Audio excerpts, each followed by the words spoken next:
அன்பு நெஞ்சம் நிறைந்த இஸ்லாமிய நண்பர் அனைவருக்குமே எங்களுடைய சேலம் மத்திய மாவட்ட கழகத்தினுடைய செயலாளர் அண்ணன் ஈரா ராஜேந்திரன் அன்னார் அவர்களின் சார்பாக மத்திய மாவட்ட கழகத்தினுடைய மூத்த முன்னோடிகள் அனைவரது சார்பாகவும் இஸ்லாமிய குடும்ப உறவுகளுக்கு நமது பக்ரீத் தின நல்வாழ்த்துக்களை அனைவருக்குமே நாங்கள் தெரிவிச்சுக்கிறோம்.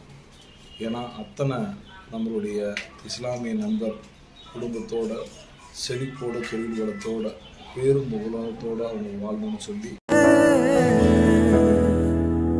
ஆலங்குருவிகளா எங்க வாசல் வருவிகளா, ஆலங்குருவிகளா வாழ சொல்லி தருவிகளா.